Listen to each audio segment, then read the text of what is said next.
know the drill. You tell yourself, I'm going to start in just a little bit. But let's be real, that little bit never actually comes. Well, welcome to this explainer. Today, we're unpacking a deeply hidden psychological trap, specifically the provisional life and the gifted child trap. It's this subtle thing that keeps incredibly capable people completely stuck, literally turning them into mere spectators of their own lives. It's a painful reality, and man, so many of us know it way too well. Waking up late, endlessly scrolling on your phone, telling yourself you'll play just one more game or watch just one more clip, and then, boom, it's the end of the day. You're lying there in the dark, staring at the ceiling, hit with that same familiar, heavy question. What on earth am I actually doing with my life? It really feels like you're just sitting in the waiting room, waiting for your real life to finally start. Section 1. The illusion of laziness.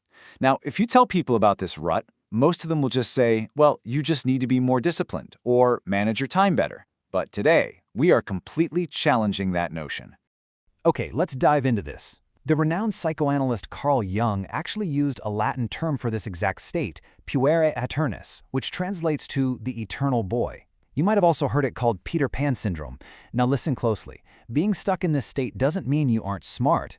Actually, it's usually the exact opposite. You probably have incredibly sharp instincts and these massive, grand ideas. But your defining trait? It's this extreme, almost desperate desire for absolute freedom. You want to keep every single door wide open, actively avoiding any real responsibility or fixed choices. But tragically, keeping all those doors open means you never actually walk through any of them. Which brings us to Section 2, living a provisional life. Let's take a look at the diagnosis here and see exactly how this mindset completely takes over. So, when you're living in this provisional state, you basically end up living like a spectator up in the stands. You might work a job, sure, but you constantly tell yourself, oh, it's just temporary until my true genius is discovered. You live in a super messy room? Well, that's just a temporary space, right? You're essentially using freedom as a psychological shield. You keep all your dreams as these shiny, perfect, untested ideas safely locked up in your head. Why? Because a dream that's never tested never fails. You're simply terrified of the harsh rules of reality and the extremely uncomfortable prospect of starting from absolute zero. Moving on to Section 3, the gifted child trap.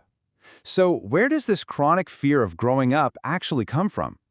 Interestingly, Jung's colleague, Marie-Louise von Franz, found that a huge number of people stuck in this state were actually considered gifted kids growing up. And this brilliantly illustrates the root of the whole problem. Think about it. In the school of life, your potential was constantly rewarded. You got praise just for being smart. But the real world, it doesn't care about potential. It only respects results and persistence. When you start a new job, you aren't going to be great right away. And for a former gifted kid, making mistakes feels like an absolute agonizing threat to your ego. And because of that massive threat, your mind essentially activates an automatic defense mechanism. And what is that mechanism?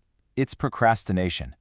I really want to emphasize this. Procrastination is not simply laziness. No, it is a highly deliberate psychological strategy designed to avoid facing your actual current level of ability.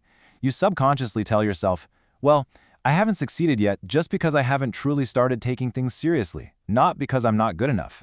As long as you delay applying for that dream job or writing that book, you get to protect the cozy illusion that if you did try, you'd absolutely crush it. You know, this psychological defense perfectly mirrors the tragedy of Icarus. Remember the myth? He was given wax wings to escape his island, but he blatantly refused to respect his own limits. He flew way too high, totally confusing his raw potential with real achievement, and of course, the sun melted his wings. It's the exact same thing here. When you dream of flying high in your imagination, but you outright refuse to learn how to walk steadily on the ground through small, boring daily tasks, you're going to shatter the second you actually touch reality. That takes us to Section 4, the 3 spirals of avoidance. Let's break down the actual self-destructive traps that the eternal child falls into on a daily basis. There are 3 main interconnected symptoms that really show how this psychological disease manifests.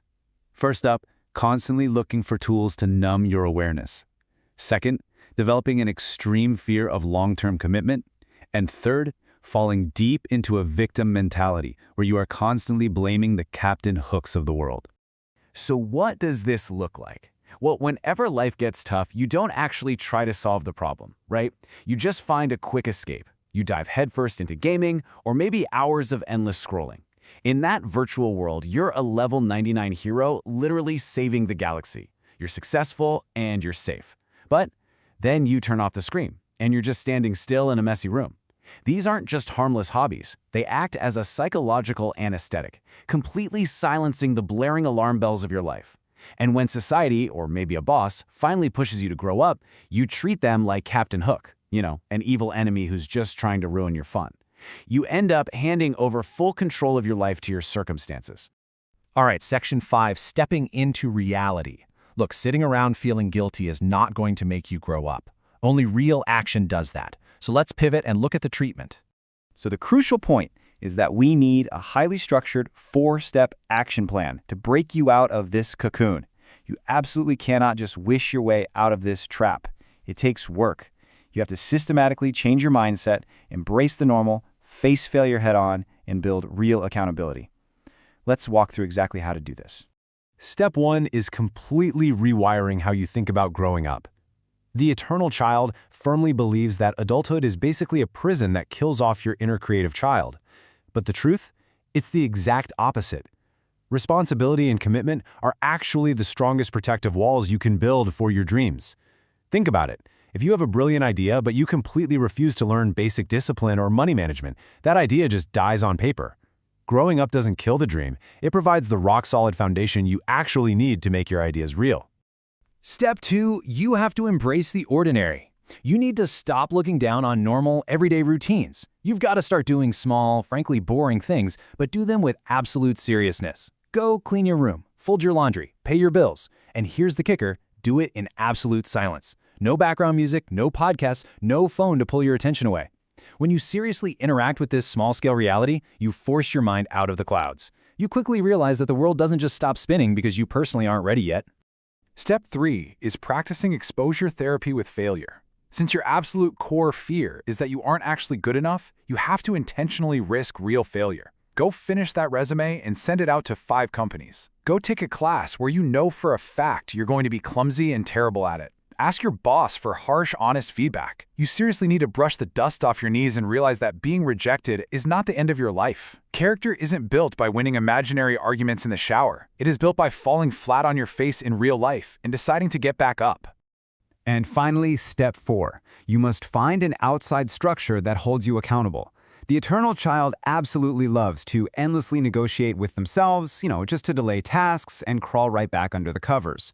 Relying on your own willpower alone is going to fail you here. You need an external force. You need a strict mentor, a demanding boss, or a community that expects things from you. You need people who absolutely will not pamper your excuses. People who expect you to finish what you started. That external pressure is crucial. It keeps your feet planted firmly on the ground when every fiber of your being desperately wants to fly back into fantasy. Before we wrap up, I really want you to let the gravity of this profound quote from Carl Jung truly sink in. He said, "The greatest burden a child must bear is the unlived life of its parents." If you keep avoiding reality, what you lose isn't just your own time. That helplessness, that deep-seated regret, it will quietly seep into your relationships, it will affect your family, and it becomes this incredibly heavy burden that you unconsciously pass right down to the next generation. Ultimately, the only difference between someone with real achievements and someone trapped forever in the cozy illusion of their own potential is simply the courage to act. There is no magic spell here. Nothing is going to make you a success overnight.